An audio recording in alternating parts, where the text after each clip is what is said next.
প্রধান উপদেষ্টা হিসেবে শপথ নিলেন নোবেলজয়ী অর্থনীতিবিদ ডক্টর মোহাম্মদ ইউনূস। তার নেতৃত্বে দেশের অন্তর্বর্তীকালীন সরকারের উপদেষ্টা হলেন 17 জন। দেশের আগামীর অর্থনৈতিক চ্যালেঞ্জ, রাজনৈতিক সংকট মোকাবেলা ও ন্যায় বিচার প্রতিষ্ঠা সহ বিভিন্ন ক্ষেত্রে গুরুত্বপূর্ণ ভূমিকা পালন করতে পারে এমন দক্ষ বিশিষ্টজনদের অন্তর্বর্তীকালীন সরকারের উপদেষ্টা হিসেবে রাখা হয়েছে। বিস্তারিত জানাচ্ছেন সৌমিত্র মজুমদার। শেষ হলো শপথের আনুষ্ঠানিকতা। অন্তর্বর্তীকালীন সরকারের প্রধান উপদেষ্টা হলেন ডক্টর মোহাম্মদ ইউনূস। তার নেতৃত্বে উপদেষ্টা হিসেবে শপথ নেন আরও 16 জন, যাদের অন্যতম বিশিষ্ট অর্থনীতিবিদ ও কেন্দ্রীয় ব্যাংকের সাবেক গভর্নর ডক্টর সালেউদ্দিন আহমেদ। 2005 সাল থেকে 2009 সাল পর্যন্ত গভর্নর হিসেবে কেন্দ্রীয় ব্যাংকের দায়িত্ব পালন করেন। 1969 সালে ঢাকা বিশ্ববিদ্যালয় থেকে অর্থনীতিতে স্নাতকোত্তর ডিগ্রি নেন তিনি। পরের বছর যোগ দেন শিক্ষক হিসেবে। ধারণা করা হচ্ছে দেশের বিপর্যস্ত অর্থনীতি ও আর্থিক খাতের দায়িত্ব বর্তাবে তার ঘাড়ে। এম সাখাওয়াত হোসেন বাংলাদেশ সেনাবাহিনীর একজন অবসরপ্রাপ্ত ব্রিগেডিয়ার জেনারেল। 2007 সালের তত্ত্বাবধায়ক সরকারের সময় নির্বাচন কমিশনের একজন কমিশনার হিসেবে দায়িত্ব পালন করেন। সে সময় দেশে একটি গ্রহণযোগ্য নির্বাচন আয়োজনে কৃতিত্ব অর্জন করেন তিনি। 1971 সালে বাংলাদেশ স্বাধীন হলে 73 সালে তিনি দেশে ফিরে মেজর পদে কুমিল্লা সেনানিবাসে যোগ দেন। সাম্প্রতিক বৈষম্য বিরোধী ছাত্র আন্দোলনে একজন শিক্ষক ও অভিভাবক হিসেবে শিক্ষার্থীদের পাশে ছিলেন ঢাকা বিশ্ববিদ্যালয়ের আইন বিভাগের শিক্ষক ডক্টর আসিফ নজরুল। হাসিনা সরকারের দমনপীড়ন ও বাক স্বাধীনতার পক্ষে সোচ্চার থাকার মধ্য দিয়ে শিক্ষার্থীদের কাছে আদর্শ হয়ে ওঠেন তিনি। 1966 সালের 12 জানুয়ারি জন্মগ্রহণ করা আসিফ নজরুল একাধারে লেখক, ঔপন্যাসিক ও রাজনৈতিক বিশ্লেষক। দেশের আলোচিত মানবাধিকার কর্মী আদিলুর রহমান খান, মানবাধিকার সংস্থা অধিকারের প্রতিষ্ঠাতা ও সাবেক ডেপুটি অ্যাটর্নি জেনারেল, তিনিও উপদেষ্টার দায়িত্ব নিতে যাচ্ছেন। সাবেক attorney general AF Hasan Arif Fakhruddin আহমেদের নেতৃত্বাধীন সাবেক তত্ত্বাবধায়ক সরকারের আইন, বিচার ও সংসদ বিষয়ক উপদেষ্টা হিসেবে দায়িত্ব পালন করেন। এবার তিনি কোন কোন মন্ত্রণালয়ের দায়িত্ব পাচ্ছেন তা জানতে কেবল সময়ের অপেক্ষা।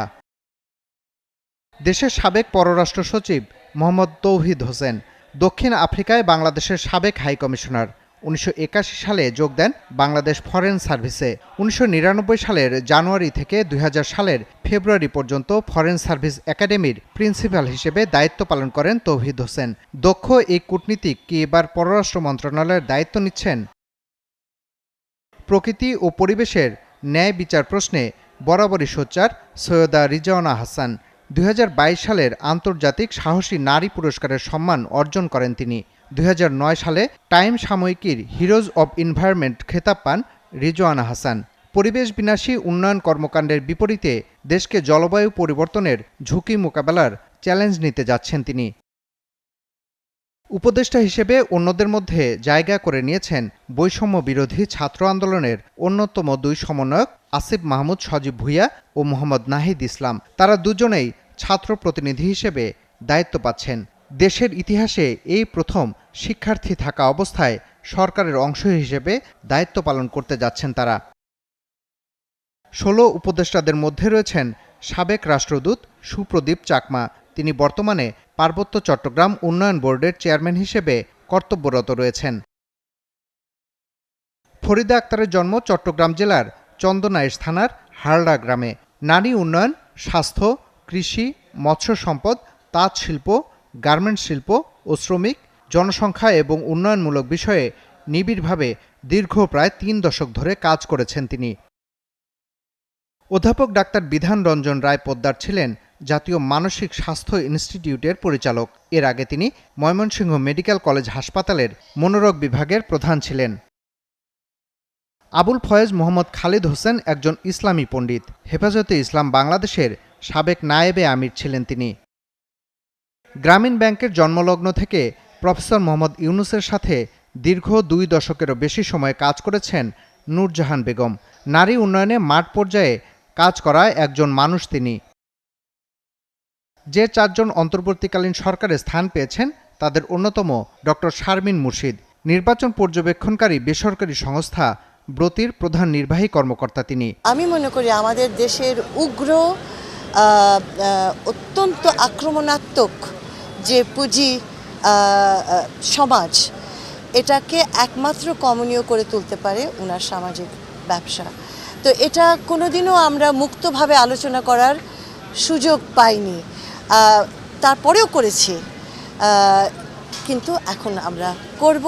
আমরা সবাইকে বোঝাবো, আপনাদেরকে বোঝাবো কেন এটা এত মানে যোগ্য, সাপোর্টযোগ্য। এটা হলো একটা কথা।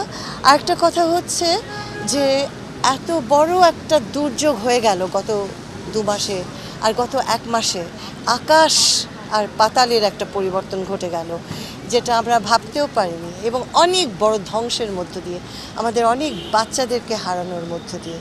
সেই জায়গাটা কিছুতেই বৃথা যেতে দেওয়া যাবে না। সেখানে আমাদের একটা গভীর কমিটমেন্ট থাকতে হবে, এবং আমরা যে যেখানে আছে আমাদের একটা প্রতিশ্রুতি, আমরা ওনার কাজকে এগিয়ে নিয়ে যাব। কারণ ওনার কাজ হবে দেশের কাজ। এটা সৎ হবে আমি জানি, এটার মধ্যে নিষ্ঠা থাকবে আমি জানি, এটার মধ্যে দেশপ্রেম থাকবে আমি জানি, আর এটা সকল তরুণদেরকে নিয়ে হবে এটাও আমি জানি। তো ওনার পাশে থাকবো না তো কার পাশে থাকবো বলুন? তো আমি ওনার মাঠের সৈনিক হয়ে থাকতে চাই। উপদেষ্টা হিসেবে যুক্ত হচ্ছেন নৌ কমান্ডো ফারুক আজম বীর প্রতীক। মহান মুক্তিযুদ্ধে চট্টগ্রাম বন্দরে অপারেশন জ্যাকপটের উপ অধিনায়ক ছিলেন তিনি। সৌমিত্র মজুমদার, ৭১, ঢাকা।